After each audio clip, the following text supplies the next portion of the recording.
So it's 6:30 in the morning and I am going for my micro brow appointment, actually precision brow today. This is just, I wanted to do a before shot. I'm going to see Blaze at the BROWTIQUE in Roanoke, Texas. And I didn't want to put on makeup because I just figured pry it off or something. And it's pouring rain outside. We had tornado sirens going off last night, so this is as good as it's gonna get. So the start of the vlog didn't go exactly as planned, but I had to fill out some paperwork and put on the mask. I wanted to introduce you to my girl who was doing my brows, but it all just kind of ran together. So I'm just going to show you bits and pieces of the process. And of course, before people come at me for wearing my mask wrong, obviously I know it's wrong. I have not really worn masks very much. I'm not used to wearing them. This was a very hot, thick cotton mask, so I did pull it down so I could breathe a little bit. This was about an hour-and-a-half long procedure, so it just, my anxiety was really through the roof wearing this thing. You can say this is not microblading, you guys. I did not want microblading. I've seen too many horror stories and there's too many cons.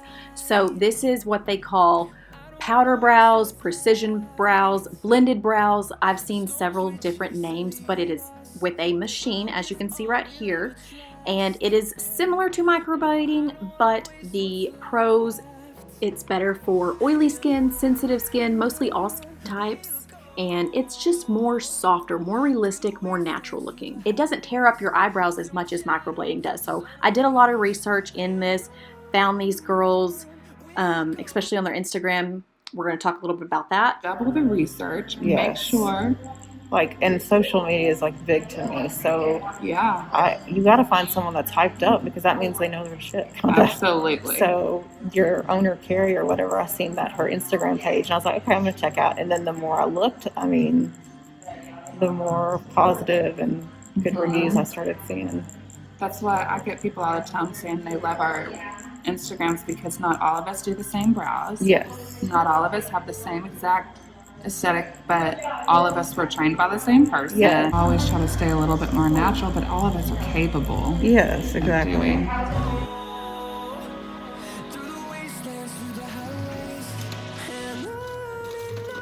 Yeah, a lot better than what I could draw on, for sure. And then you can always do the makeup, you know, later.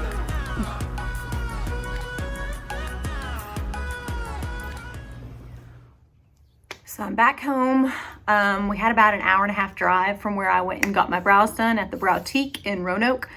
I'm starting to feel a little bit of tingliness, but no pain whatsoever. I just came here in my son's room because he has this big like bay window and it lets in a lot of just natural light, so you could actually kind of see it a little bit better than other places in my house. So let's see if I can get into my phone here. So I'm just going to give you a shot of what they look up close. Now, of course, they are a little bit, you know, kind of intense looking. The color's actually not that bad. If I had more makeup on, obviously it wouldn't look so like... I really love the shape. They're finely even. I'll share some of my before pictures. I used to have no tail on one side and one side set up a little bit higher. So everything is definitely more even, I feel like. So she told me to stay out of the sun, try not to excessively sweat for a good 5 to 7 days. After that, I should be fine. So I was a little worried about that with it being summertime. I was supposed to teach a workout class, my dance fitness class, on Monday. Today is Saturday, by the way. So I'm gonna have to reschedule that. And about 5 to 7 days, I can also start putting on makeup. She said the fading process is a lot within the first couple of weeks. I might document every few days, every week, just to kind of show you what they look like side by side. And then I go back for my touch-up in 6 weeks with Blaze. And she said if I want to go a little bit darker next time after the fading process, if I want them a little bit thicker, because they may shrink down in size just a bit. But yeah, other than that, I really do like them. The process did not hurt at all. They do several passes, as she said, and before each pass, she goes in with numbing cream. The first pass, she said, always hurts or people feel it more. So I definitely did feel it after the first pass, the first time she went in with the machine, I guess, whatever it's called. I couldn't film because my eyes were tearing up a lot. I didn't want to move. I wanted to just see how it felt and sit really still. But then after she went through that first pass with both brows, put the numbing cream on again, let it set, I did not feel much at all over the next 2 or 3 passes. I think she did 3 or 4 total. I can't remember what she said. Not a bad procedure at all. I feel like my piercings definitely hurt more than my brows. So as far as pain, I don't think there's really any pain. There was definitely some discomfort. The bright lights over me could have been causing the reason why my eyes are watering so bad. It only took about 2 hours, and that was from when I walked in the door to when I left. So, you know, there was some setting in between, letting it numb, and I filled out some paperwork. So maybe the total process maybe took an hour to hour and a half. So really not bad at all. So again, I will document you over the next few days, weeks, show you how they change. So it is day 2. I just wanted to update you guys on what my brows are looking like. So far, I don't see a whole lot of change just yet. No peeling or anything like that. They gave me these little towelettes to use last night and this morning just to kind of like clean them, and then they gave me this little jar full of cream. I really don't know what kind of cream is in here, so I'm just going to continue using this. She said for 5 to 7 days, so every morning and every night just apply the cream on my brows. Please don't mind my nasty hair color. I'm trying to let my pink fade so I can, like, you know, do something a little different. I was gonna wait and not post this vlog till I went for my 6-week touch-up follow-up appointment, but I might just do another video because I know a lot of my friends and family and clients are itching to see the whole process of me getting this done, so I don't want to keep them waiting. So I'll probably just update this within the next week. But so far, they're looking pretty good. So I just woke up, I'm in my messy bathroom, and I wanted to update you on what my brows were looking like. We are on day 6. The past couple of days, I have been noticing a little bit of like scabbing, but it's kind of flaking off. I don't know if you can kind of see it right there on the top of that brow. So I just washed my face. I'm fixing to put on my little ointment. They said you can stop putting on the ointment after 5 to 7 days. I'm just doing it for the full 7 just in case. This is turned the wrong way, but I cannot hold my phone sideways and do this at the same time. So what I've been doing, just put the ointment on, I just get a Q-tip, I dip it in, and I sit here, oh, that's a lot, and just rub it all over. And then this is when I noticed that I was getting some like little flaky pieces. They would just come off while I was doing this. But it's not like they're falling on my face. It's nothing, you know, too bad. I don't really think you can tell that they're flaking off and scabbing a little bit until you get really, really close. Okay, so you can see right there that I lost a little bit. I have not put on a full face of makeup. I'll probably do that this weekend. I've been letting my pink fade out from my hair, so I'm hoping to do that by next week. I think I'll feel a little bit better with my brows because right now my hair color is just like, ugh, super ugly.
my echoey shop here, so I'm sorry about the sound.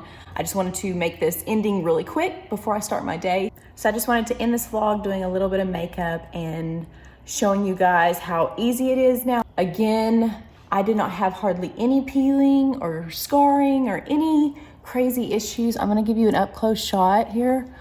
I don't know if you can see, but I've got some tiny hairs growing right there, a little bit underneath, so it's gonna be so much easier to like pluck and kind of like see the guideline of where my brows should be. I go for my touch-up middle of July. Anyway, it's a couple weeks away, and they're going to basically do the same process, I'm pretty sure, just to kind of revamp it. And then it's going to be good and sealed for, you know, hopefully 2 to 3 years. Other than that, this was money well spent, you guys. Like, I absolutely love them. They are the perfect shape. Like, I cannot stress that. If anything happens to change or happens, you'll probably see it, and I'll talk about it down in my next few videos, you know, down the road. Just want to give a big shout out to Blaze at the BROWTIQUE in Roanoke, Texas. Super sweet girl, made the process go so quickly. It was just a really good experience, and usually I don't have that best of luck with things. So stuff sometimes doesn't always go the way I planned, but this worked out. Since you can't comment down below, you can message me on Instagram if you have any questions about my brows, or if you need to reach out to the BROWTIQUE or Blaze. I will list all of their info down in the description box below, so you can look up their Instagram pages, their website. I think they have a Facebook page, so you can check them out. Again, I think they have several girls in there that are really talented, but again, Blaze did my brows and she did amazing. So yeah, I hope you guys enjoyed this vlog. Thank you so much for coming back to my channel. Please subscribe, like, and I will see you in my next one.